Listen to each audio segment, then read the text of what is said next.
você tinha me perguntado, né? Como é que começou minha história no magistério? Começou meio que por acaso. Eu nunca sonhei em ser professor, sabe? Eu estava, na época, trabalhando no Degase, lá com o menor infrator, aquela dureza, tá entendendo? É um ambiente hostil mesmo, é um ambiente insalubre.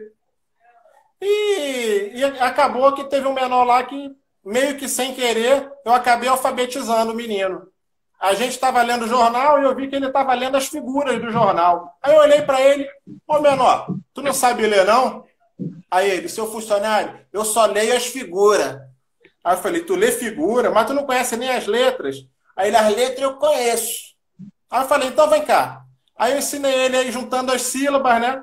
No final da temporada dele lá, o menino estava lendo. Pegava a capa do jornal, lia todas as manchetes e entendia. Ele não estava mais lendo figura. Ele já estava realmente alfabetizado.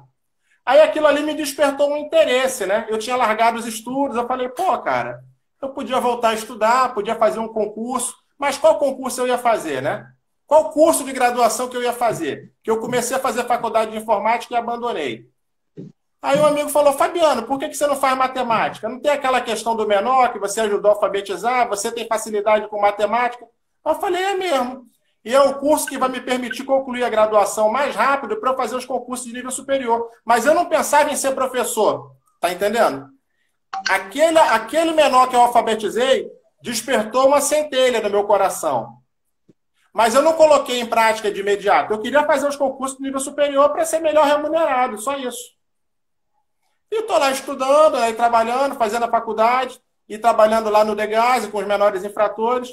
Quando eu já estava na época de fazer o estágio, eu falei com a diretora, fulana, não vou falar o nome dela aqui por uma questão de ética, tá?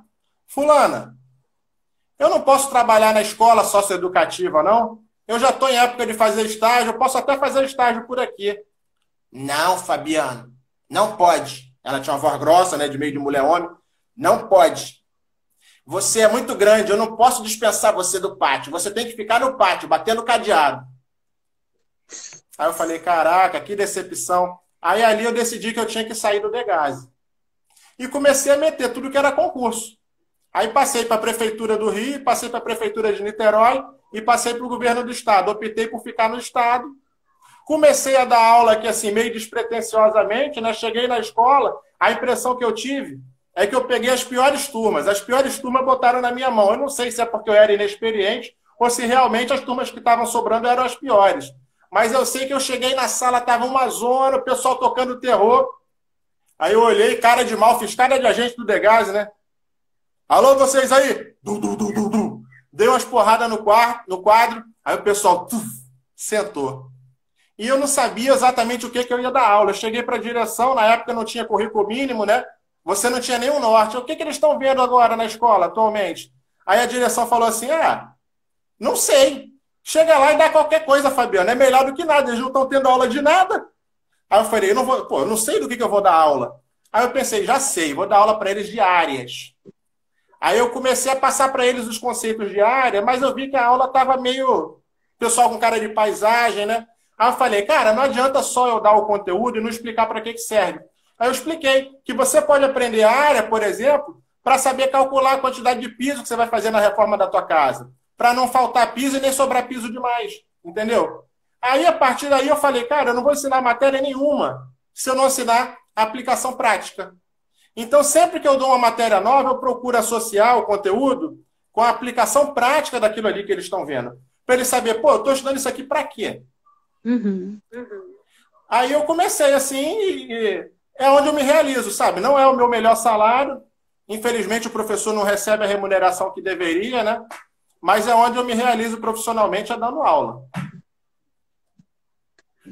Eu queria saber de você também, professor, a sua visão sobre a importância da educação, né, da matemática, da física, nesse contexto de pandemia, né, que a gente se encontra agora. Cara, a importância é total. Tem uma matéria que os alunos na rede estadual veem no primeiro ano, no quarto bimestre, que chama função exponencial. As pessoas, às vezes, não entendem, parece que nem acreditam, né, no grau de contaminação que existe nesse coronavírus. Porque as pessoas estão acostumadas a ver as coisas aumentarem de uma maneira linear.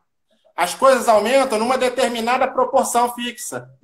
Como é que funciona a função exponencial? A função exponencial, no caso que a gente consegue associar minimamente ao contágio do coronavírus, é o seguinte: quanto mais o tempo passa, ela não aumenta assim, não. Ó. Ela aumenta assim, ó, explodindo. Quanto mais o tempo passa, os contágios se aumentam de uma maneira muito maior. Aumenta de uma maneira que se assemelha à curva da função exponencial, que eles aprendem no 4º bimestre do primeiro ano do ensino médio. Então, agora, quando eu tiver que ensinar a função exponencial, a primeira associação que eu vou fazer é essa. Para que serve isso? Eu vou mostrar o gráfico da função exponencial e eu vou mostrar o gráfico do coronavírus no Brasil e na maior parte dos países do mundo. Se assemelha muito a uma curva da função exponencial com 2 elevado a x. Está entendendo? Então, tem total aplicação. As coisas que o aluno vê na física também tem aplicação. Eu entendo que não dá nem para ensinar física e matemática de uma maneira totalmente separada. As duas matérias meio que estão juntas. Eu não entendo por que não existe. Deveria existir entrosamento entre os professores de física e matemática. Sim. Total. Por exemplo, primeiro bimestre, rede estadual, currículo mínimo lá. A grade do primeiro ano é conjuntos e função. Função de uma maneira geral, né? Como se fosse uma introdução. Aí o professor de física, no primeiro bimestre, já está dando o quê? Velocidade média, movimento retilíneo uniforme. Só que o movimento retilíneo uniforme nada mais é do que uma função de primeiro grau. Só que a função de primeiro grau, o professor de matemática só ensina no segundo bimestre. Entendeu como é que está fora de compasso? Não. Como é que o professor de física vai ensinar uma matéria no primeiro bimestre que o aluno só vai aprender na parte de matemática no segundo? Aí o que acontece? O aluno fala assim: não entendo nada de física. Aí quando eu vou ensinar matemática, ele fica falando: para que eu estou aprendendo isso? Caraca, a aplicação disso é naquela matéria de física que você viu lá atrás. Uhum. Aí no terceiro bimestre que a gente vai ensinar função do segundo grau.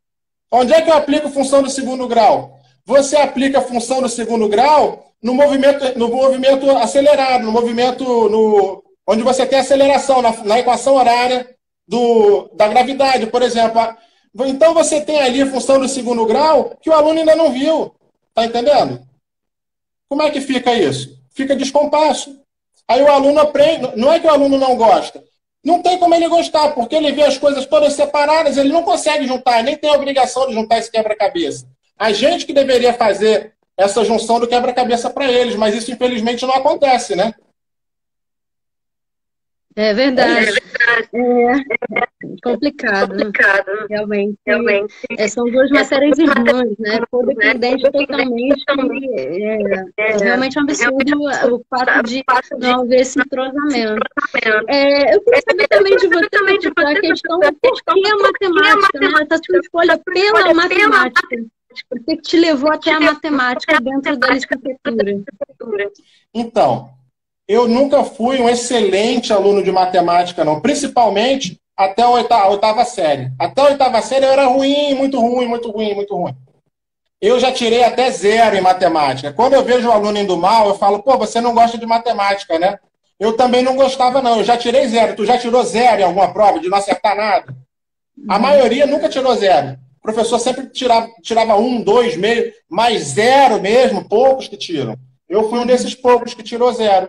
Mas o que aconteceu? Eu tive a sorte de ser aluno de um professor, hoje é meu amigo, botafoguense também, né? O Bicudo, do curso Paranapuã. Eu, na época, queria ser militar. E ele começou de 1 mais 1. 1 mais 1, 2 mais 2. Aí botou número negativo, botou fração. Na verdade, o meu problema da matemática não era a matemática em si, é que eu não tinha base. Depois que eu passei a ter essa base, eu passei a gostar da matemática e melhorei meu desempenho na disciplina. E acabei sendo professor. Melhorei tanto que acabei sendo professor. Mas eu agradeço muito esse professor que eu tive lá no curso Paranapuã. Hoje é o Colégio Paranapuã, né? O Bicudo. Ó, mora aqui no meu coração. Botafoguense só podia ser. Que me fez tomar o gosto pela matemática. Também teve um livro que no 6º ano, exatamente naquele ano que eu tirei 0, que não me permitiu ficar traumatizado. Porque quando você tira um 0, você fica traumatizado. Dá um bloqueio, né? Aí meu pai pegou um livro que ele tinha lá na prateleira dele, antigão, do Malbataan, O Homem que Calculava. É um livro com matemática árabe, só que o cara vai vivenciando um monte de experiências e ele vai resolvendo tudo com a matemática. E tem um monte de matemática recreativa ali. Então, outra coisa que eu tenho paixão na matemática é a matemática recreativa, é o raciocínio lógico. A minha aula nunca fica só na matéria, eu não sigo a linha, não sigo a risca exatamente aquilo que está no currículo mínimo. Por que eu tenho que fazer o mínimo? Eu não sou obrigado a fazer o mínimo. Eu só vou fazer o mínimo se não der para eu fazer mais. Se der para eu fazer mais, eu vou fazer mais. O que é fazer mais? É eu colocar esse molinho, tá entendendo? Bota um raciocínio lógico aqui, bota uma matemática recreativa ali. Porque o meu trabalho não é ensinar matemática para ninguém. Quero mandar um salve aí para os meus alunos, viu? Quero mandar um abraço aqui, olha só quanta honra. Eu estou com o Saulo Pascoaleto aqui na minha live. Sabe quem é o Saulo, gente? Você perguntou dos prêmios, né? O Saulo é o cara que eu assisti ganhando o Prêmio Shell de 2016. Ele fez um discurso maravilhoso lá em cima. Eu falei, porra, mas que cara bacana. Ano que vem eu quero estar lá em cima também. E foi uma das minhas inspirações para concorrer no Prêmio Shell de 2017, onde eu consegui ser um dos vencedores. Um salve de coração mesmo para o Saulo, viu? Grande abraço. Esse aí é um grande professor, tá? Eu não sei se eu sou grande professor, não. Eu sou só um professor grande. Agora, o Saulo é um grande professor, viu? Também entrou aqui a professora MCM, que eu trabalhei com ela no Mendes de Moraes. Né? Nós fizemos projetos juntos no laboratório de Life Fantástico. E foi muito bom. Um projeto do Black Money. Né? Nós fizemos sabão para os alunos venderem, né? Incentivá-los ao empreendedorismo, falamos um pouco disso. Foi numa semana da consciência negra. Aí abordamos a questão do Black Money, muito interessante. Qualquer dia podemos conversar sobre isso. Queria dar um abraço para ela também. E, professor Fabiano, seguindo aí a questão da inspiração, que você até tocou, né? Eu queria começar a entrar nessa questão dos prêmios, né? O que te motivou a se inscrever nesse concurso da Shell, né? Que é o concurso da Shell e o que te motivou a se inscrever nesse concurso? Beleza. Quero registrar a presença aqui da Vera Lúcia Rodrigues, minha diretora de coração, tá? Você que é uma grande professora também. Da minha amiga Gorete, lá da NSS. Legal. Da Jaque também. Tem outros que passaram, infelizmente eu não vi, tá? Mas agora eu vou respondendo a sua pergunta, né? Como é que começou essa história das premiações? Então, eu sempre procurei fazer uma aula diferenciada. Eu penso que para a gente competir hoje com internet, com smartphone, com toda essa tecnologia que está literalmente na mão dos nossos alunos, eu não posso ensinar do mesmo jeito que eu aprendi. Eu tenho que fazer um pouco diferente. Eu tenho que motivar o aluno. Conforme eu digo, é um ensinamento até de um pai de um amigo meu. É o ensinamento do seu Luiz, pai do George. O seu Luiz falou assim, Fabiano, ele é muito inteligente, entendeu? Um cara muito sábio. Ele, Fabiano, a gente não ensina ninguém, a gente tira os bloqueios. Aí eu falei, é isso mesmo. No fundo, ninguém ensina ninguém. Ninguém aprende nada com ninguém. A gente aprende uns com os outros e retirando os bloqueios que a sociedade coloca na gente. Às vezes é um pai sem querer, uma mãe, uma professora fala, você é burro, você nunca vai aprender isso. E opa, matemática presente, viu? Olha, cara, sou ilustre, meu irmão, sou ilustre. Eu estou me sentindo muito honrado com vocês. E como é que começou a questão dos prêmios lá? Respondendo a tua pergunta, Raquel. Eu não sabia que tinha nenhuma dessas competições para professor. Eu não sabia. Aí um belo dia eu estou lá no Face, uma amiga minha, ex-Detran também, olhou e falou... Eu olhei a publicação dela. Cara, o que é isso aqui? Uma amiga dela ganhou um tal de prêmio Shell de matemática. O que ela ganhou? Ganhou uma viagem para Londres e um prêmio em dinheiro. Eu falei, caraca, o que é isso? Como é que é? Aí eu me inscrevi. Eu fiz o projeto, executei um projeto que eu já tinha em mente, nada diferente daquilo que eu já fazia no dia a dia, né? Mas simplesmente eu executei, botei no papel e fiz a inscrição. E sabe o que eu ganhei? Nada. Não ganhei nada, porque eu não sabia redigir. Aí foi essa edição que eu fui assistir a premiação, que eu vi o Saulo sendo premiado. Aí eu comecei a bater um papo com a galera que fez, conversei com a Dani, que é amiga da Sabrina, que eu vi a premiação dela, não conhecia, só conhecia a Sabrina. Aí, por coincidência dessa do destino, que eu não acredito, para mim foi Deus, lá no dia da premiação eu sentei exatamente atrás da Dani. E comecei a bater um papo com ela e tal, ela foi me dando umas dicas, tá entendendo? E no ano seguinte, eu executei o projeto da pipa tetraédrica de Grambel, segui todas aquelas dicas que eu aprendi lá no dia da premiação, conversando com o pessoal que fez. E a minha surpresa é que uma bela tarde eu recebi um telefonema. Um dos avaliadores querendo saber os detalhes do prêmio. Aí eu mandei foto, mandei vídeo, redigi um complemento de coisas que ainda faltaram para ser escritas. E passou mais uns dias, recebi uma outra ligação. Olha, você está entre os finalistas. Esse ano vão ser 6 finalistas. 3 vão viajar e 3 não vão viajar. 3 vão ganhar a viagem para Londres e um prêmio em dinheiro. E 3 vão ganhar uma plaquinha comemorativa, uma menção honrosa. Aí eu falei, cara, só de eu ter ficado entre os 6, eu já me considero vencedor. Sim. Mesmo se eu ganhar a plaquinha, eu sou mais do que vencedor, porque eu venci centenas. E eu fui com essa mentalidade, não preparei discurso nem nada. Quando eu chego lá, fiquei em terceiro lugar no ensino médio, ganhei um prêmio em dinheiro, ganhei a viagem, ganhei um monte de amigos maravilhosos, a cerimônia de premiação é linda, conforme a Beth está falando aí, entendeu? Meu cunhado está aparecendo aqui, tem uma história que eu tenho que falar. Quando eu estava executando o projeto das pipas tetraédricas, deixa eu explicar, né? Essas pipas tetraédricas, elas são pipas em forma de pirâmide. Aquilo nem parece que voa. Se você olhar a pipa, você não acredita que voa. Teve aluno que falou que assim, professor, isso aqui não vai voar, não. Eu falei, olha que voa, isso aqui é matemática. Matemática e física. Isso aqui vai voar, cara. A relação peso e a área dela é suficiente para ela voar. A área de superfície, né? E o peso, a relação é suficiente para ela alçar voo. Vocês vão ver que ela vai voar. Mas na época da execução do projeto, a minha avó faleceu. E o falecimento da minha avó me deixou meio deprimido. Eu fiquei naquela, concluo o projeto ou não concluo? Aí meus amigos do trabalho, não, Fabiano, você tem que fazer, cara. E realmente eu fiz aquilo ali como se fosse uma higiene mental, para eu esquecer dos problemas da minha avó, né? Ela adoeceu, no auge da doença dela, eu estava executando o projeto e ela veio a falecer no finalzinho. E chegou o dia das inscrições, eu não fiz a inscrição, porque eu estava deprimido. E eu estava comentando com meu cunhado, Franklin. Pô, Frank, as inscrições, cara, encerraram as inscrições, eu nem fiz, cara. Ele, que isso, Fabiano? Você tinha que fazer, você tem que fazer a inscrição disso, cara. Tua avó não ia querer que você deixasse de se inscrever. E aquelas palavras ficaram ecoando. Tua avó não ia querer que você deixasse de se inscrever. Tua avó não ia querer que você deixasse de se inscrever. Na segunda-feira, o que aconteceu? Eles prorrogaram o período de inscrição. E eu acabei fazendo a inscrição no último... Aquilo ficou na minha cabeça, né? Eu oscilando entre a depressão pela perda da minha avó, que para mim era uma segunda mãe, e a palavra do Frank ecoando na minha cabeça. Você não pode deixar de fazer. Tua avó ia querer que você fizesse. Aí eu fiz a inscrição. No último dia, faltando 15 minutos para encerrar o horário de inscrição, eu mandei. Então, não foi coincidência. Foi uma coisa de Deus, tá entendendo? Aquilo tinha que acontecer. O Prêmio Shell, ele foi um trampolim para um monte de coisas que aconteceram, um monte de coisa boa que veio em sequência na minha vida.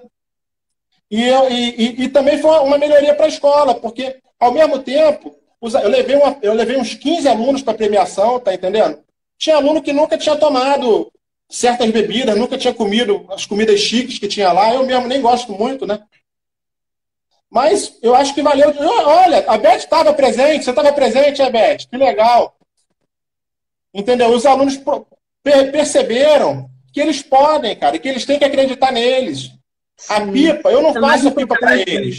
Eu nem sei soltar pipa. O meu irmão estava me zoando hoje. Pô, Fabiano, você nunca soltou pipa na vida e ganha um prêmio por causa de pipa? Eu falei, cara, é porque não sou eu que executo.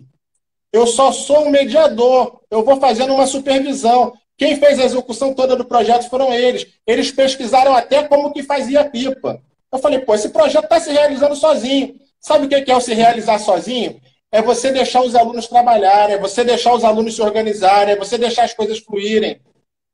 Às vezes, quem passa na minha sala pode pensar assim, cara, esse professor não está vendo? Não, eu estou vendo, eu estou deixando as coisas fluírem. Se os alunos estão se reunindo, está falando mais alto, mas eles estão discutindo um problema, beleza. Tá entendendo? Sim, com certeza. Aí eu acabei faturando esse prêmio Shell.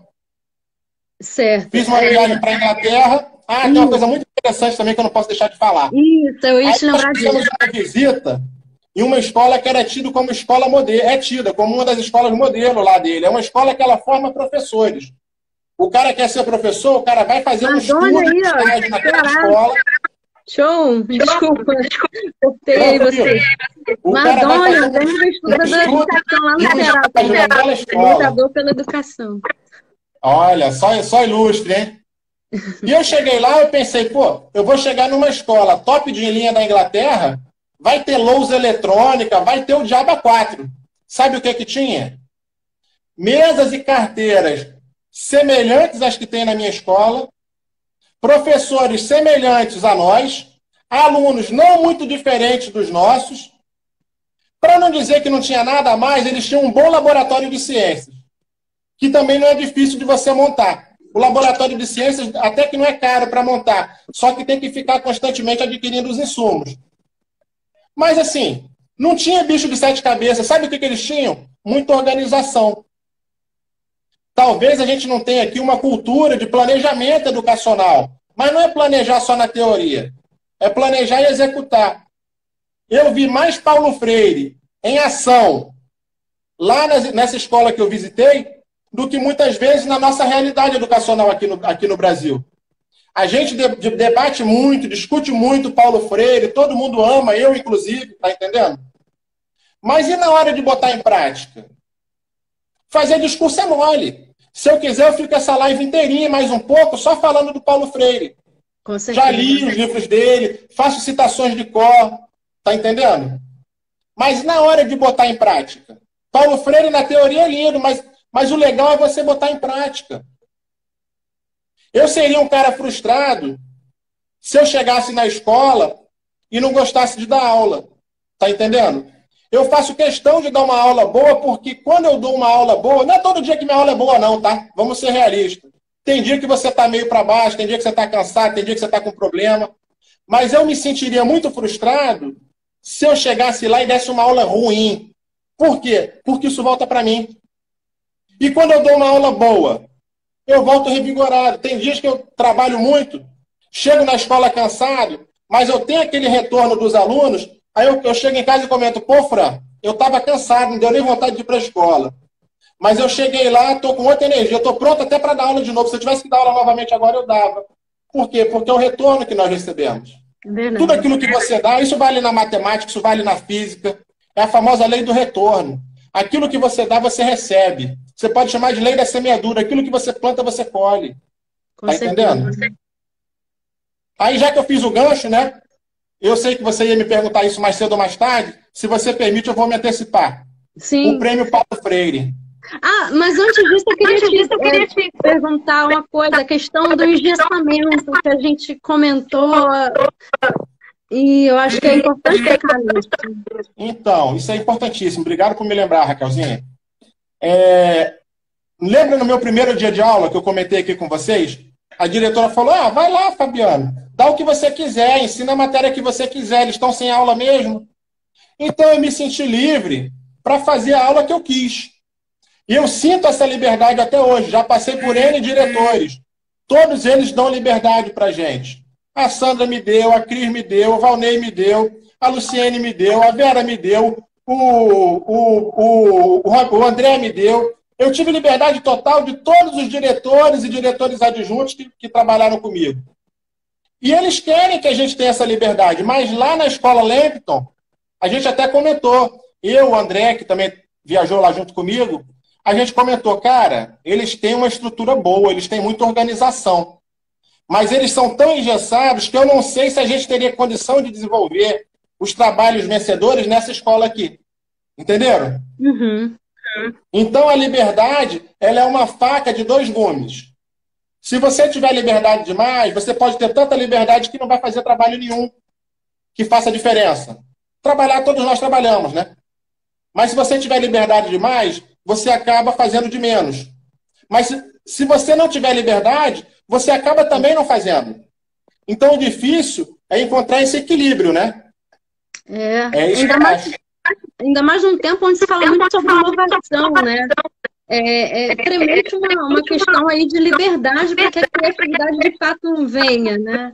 Não seja sufocada aí pelo rigor, pelo engessamento, como você falou. E aí, vamos lá para a questão do Prêmio Paulo Freire, né? Também é fantástico. O Prêmio Paulo Freire foi maravilhoso também. Também me orgulho demais. Sem falsa modéstia, né? Na verdade, o projeto que eu escrevi no Prêmio Paulo Freire foi o mesmo projeto que na primeira vez que eu submeti no Prêmio Shell, eu não soube redigir corretamente e acabei não sendo pré-selecionado. O que eu fiz? Eu reeditei esse projeto, que era uma coisa que eu já fazia há anos, redigi, fundamentei, documentei da melhor maneira possível e submeti. Qual era o projeto? Medindo alturas com um copo d'água. Na verdade, com um copo d'água, você consegue medir até alturas inacessíveis.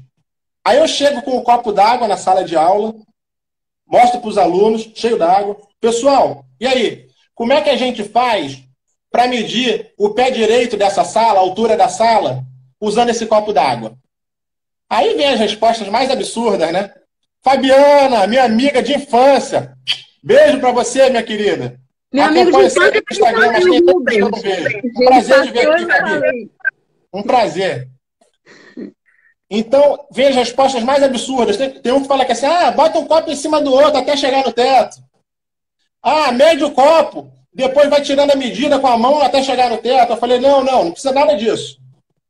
É uma medição inteligente. Com esse copo eu consigo medir até a altura que eu não alcanço. Mas como é que é isso? O copo fica entre o objeto e o observador. Fica no meio. De maneira que o observador enxergue no centro do copo o topo o reflexo do topo do objeto que ele quer medir. O que acontece? Isso é totalmente interdisciplinar com física. Sabe o que é interdisciplinar com física? É a segunda lei da reflexão. O ângulo de incidência é igual ao ângulo de reflexão. O que vai gerar? Dois triângulos semelhantes. Um pequeno e um outro maior, que é a ampliação desse pequeno. Então você mede do triângulo pequeno a altura que vai do olho até o espelho d'água. Depois você mede a distância do observador ao centro do copo. E depois a distância do centro do copo até o objeto. Regra de 3 simples.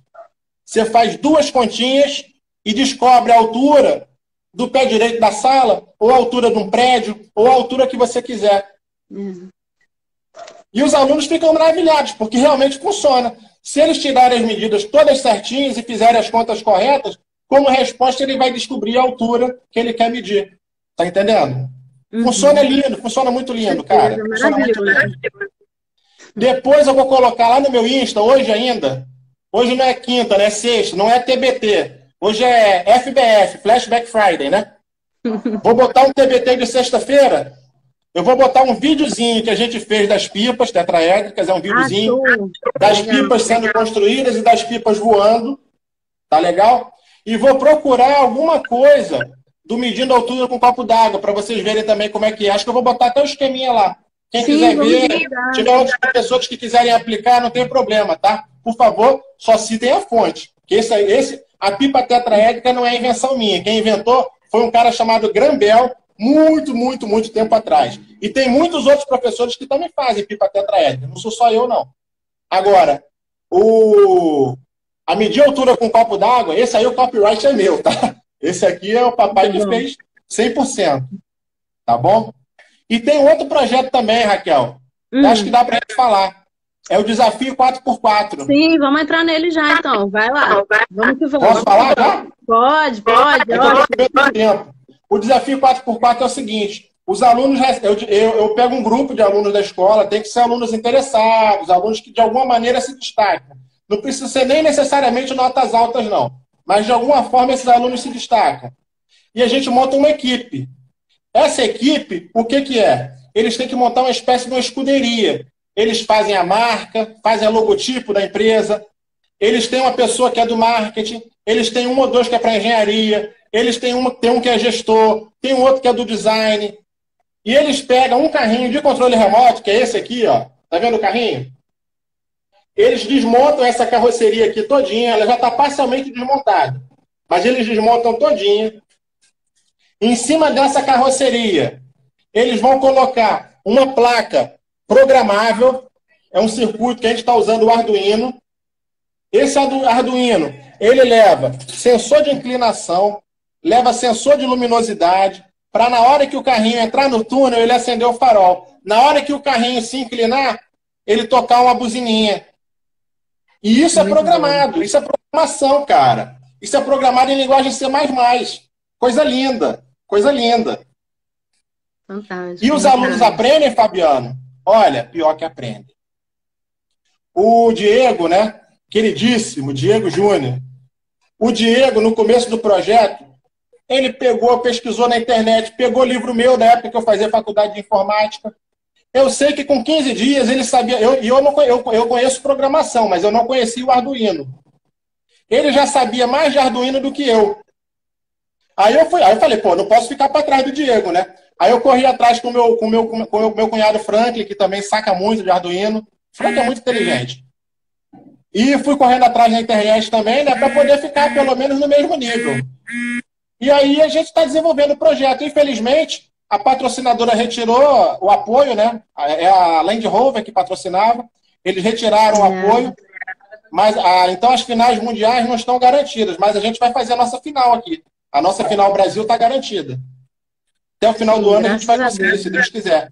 A gente conseguiu patrocinadores maravilhosos, tá? Eu vou aproveitar aqui, fazer uma licença aqui para agradecer.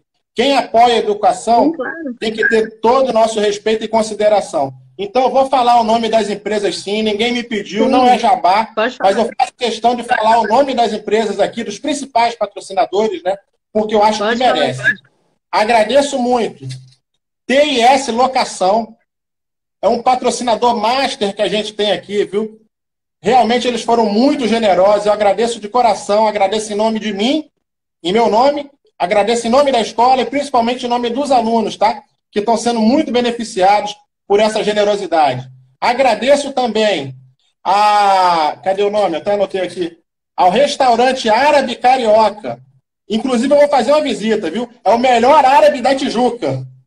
Eu gosto muito de comer árabe. Esse narizinho aqui meu, ó.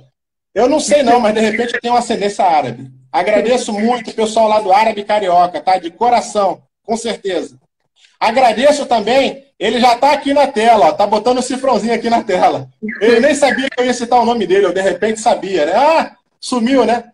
Agradeço também Ilha da Sorte Loterias, que também deu uma contribuição muito generosa. Agradeço Casinha Festas também. Recebeu a gente muito bem, deu uma contribuição considerável. Legal. Agradeço também o pessoal da Universinagem. E Gabriel Oliveira, olha que coincidência, eu não acredito em coincidência, isso é coisa de Deus.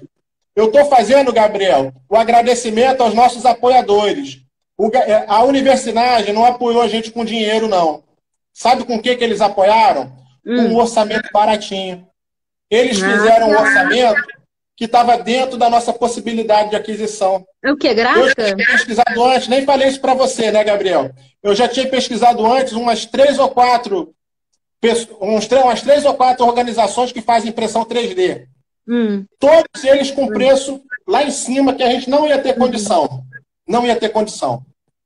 Aí sabe o que aconteceu? A nossa ajuda estava aqui na ilha mesmo, pertinho da gente.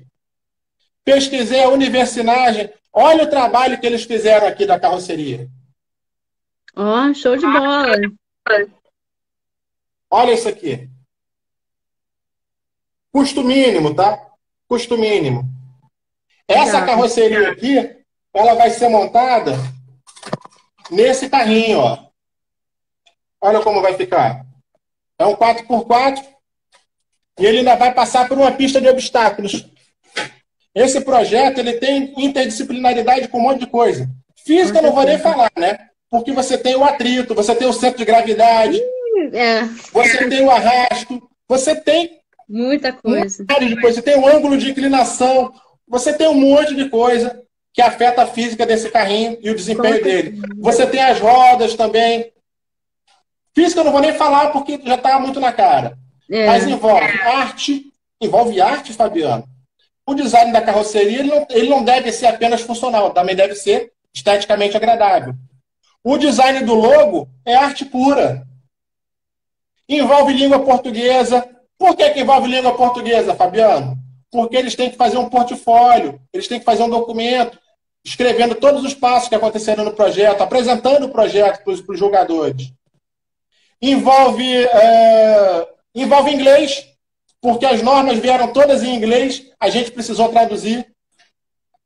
Envolve o trabalho de equipe, que é óbvio. Envolve marketing, porque eles criaram perfis nas redes sociais. E o perfil no Instagram do Rio Lion é o nome do grupo que eles criaram, já está com mais seguidores do que o perfil da escola no Instagram. Então também está sendo um sucesso o trabalho de marketing. E, acima de tudo, é um trabalho de empreendedorismo. Eles têm a oportunidade de aprender design, eles têm a oportunidade de aprender coisas de engenharia, eles têm a oportunidade de aprender marketing, eles têm a oportunidade de aprender gestão, e eles têm a oportunidade de aprender a empreender. Maravilhoso. É muita coisa num projeto só. Porque a escola tradicional, ela não ensina nada disso. A escola ensina você a repetir fórmulas prontas. Se for para repetir fórmula pronta, você não vai chegar em lugar nenhum. Uhum. As pessoas que chegam adiante são as pessoas que inovam. Como é que você vai ensinar inovação se você só ensina o aluno a repetir o que já está pronto? Essa questão... A escola ensina o aluno a pensar. Por que os alunos têm dificuldade em física e matemática? Porque eles não são ensinados a pensar. Eles são ensinados a repetir. Perfeito. É a educação bancária que o Paulo Freire tanto falava. Perfeito. Tá entendendo? Não é educação, é treinamento. Mas a gente tem que fazer educação. É educação, educador que a gente é. Perfeito. Obrigado, Salim. Você é um amor, meu querido. Ó, mora aqui no meu coração também. Flamenguista de bem, viu? Flamenguista de bem. A Beth, outra flamenguista de bem. Flamenguista muito popular. Essa questão do empreendedorismo, professor Fabiano, é realmente bem relevante, né, nesses tempos de crise, né, onde o brasileiro, afinal, não só o brasileiro, mas a população mundial, ela precisa se reinventar, né? Muitas empresas aí, imagino que estejam passando por um momento muito difícil, né? Principalmente as microempresas, muitas vão morrer, mas nós precisamos cada vez mais ter esse pensamento empreendedor, né? Para inovar também, essa questão da inovação que vem aí também nesse projeto, né? A questão da criação. Poxa, maravilhoso. É isso, né? É isso. Tem uma outra coisa, olha, a Alessandra lembrou muito bem. Tem um outro detalhe, pequeno detalhe no projeto do Desafio 4x4 que faz toda a diferença. A gente falou em empreendedorismo, a gente falou na interdisciplinaridade, Perfeito. Né? Mas tem uma coisa que talvez seja mais importante do que isso tudo. Porque a vida não é só ganhar dinheiro, a vida não é só você bater meta, a vida não é só você realizar. Com certeza. A vida também tem a parte social. E esse Desafio 4x4, ele também tem a parte social. Cada uma das equipes tem que abraçar ou desenvolver um projeto social. Então, o Rio Lion também tem o seu projeto social. Como o nome é Rio Lion, Lion de Leonel, de leão, Leonel, né? Como faz a alusão ao animal, os alunos, em consenso, resolveram apoiar uma ONG que cuida de animais abandonados. E como o abandono ele tem dois lados, a gente não vai só arrecadar dinheiro e ração para comprar dinheiro. Perdão, arrecadar ração e dinheiro para comprar ração para apoiar essa ONG. A gente também vai ajudar uma organização chamada Rio Eco Pets. Eles fazem coleta de tampinha, né? Tampinha plástica, tampinha de garrafa PET, tampinha plástica em geral. Essas tampinhas plásticas, essa organização transforma em dinheiro e com isso eles financiam esterilização de animais de rua. Porque você só rompe realmente o ciclo do abandono quando você não deixa esses animais procriarem. Não adianta eu dar comida se ele vai para a rua e depois continua se reproduzindo e reproduzindo o ciclo de abandono. Tá entendendo? Às vezes as pessoas falaram que assim, o Salim está falando, causa animal importantíssima. Eu ouvi gente falar, tem que apoiar pessoas, por que não vai ajudar pessoas que estão precisando? Gente, uma pessoa pode ajudar outra pessoa, mas um bicho não ajuda outro bicho. Alguém também tem que apoiar os animais. Então, a decisão do grupo é essa e eu fecho com eles. Entendeu? Os alunos decidiram, está decidido. Excelente, muito bom. Realmente. Professor Fabiano, eu estou preocupada com o horário, já fazem 54 minutos, né? Então, eu gostaria que você deixasse uma mensagem para os alunos nessa época de quarentena, né? Que a gente está tendo aula online. O que você poderia compartilhar e falar para os nossos alunos aí? Quero me despedir do Saulo. Ele está falando que vai dar uma aula online daqui a pouco. Não pega a Covid.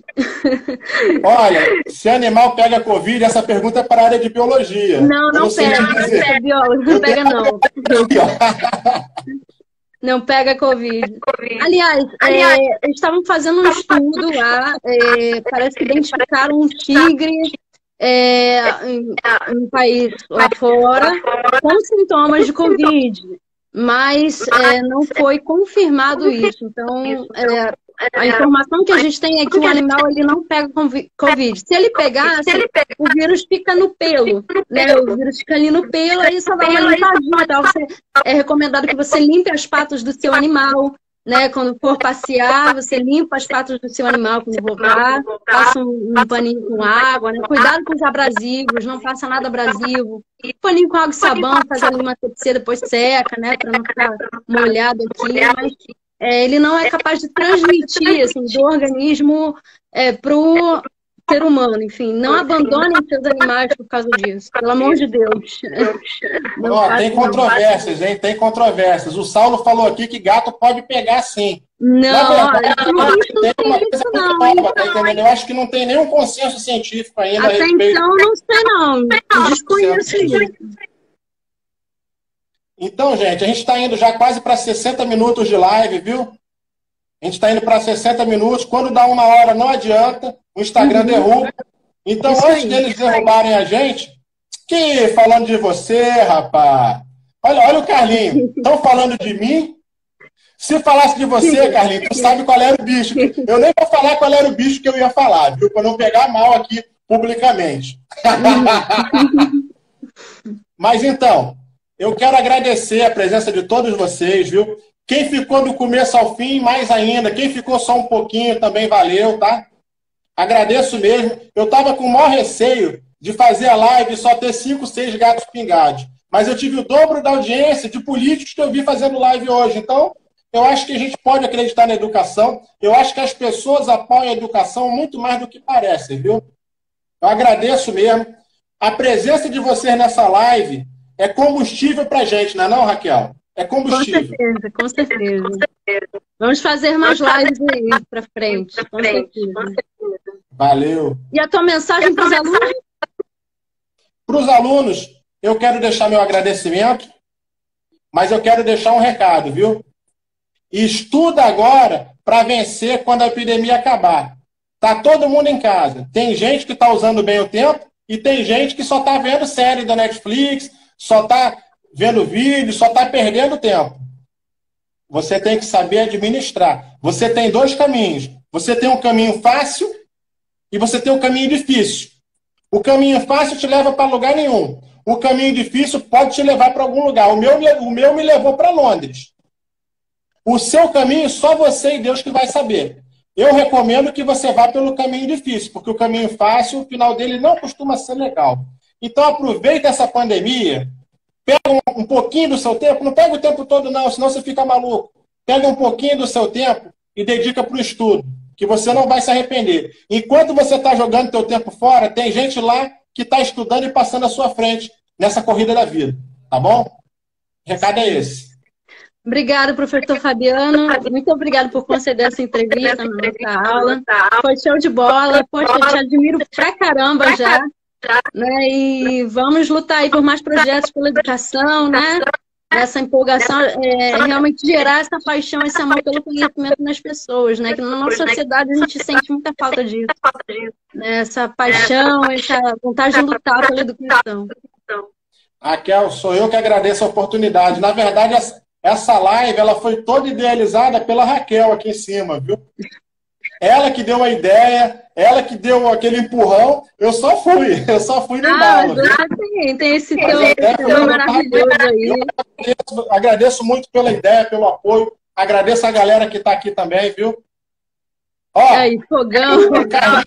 Esse Guanabara é muito plástico. Tá falando, mas ele falou uma coisa certa. Fogão. É isso aí mesmo, ó. Fogão, ó. Fogão. Obrigada, gente.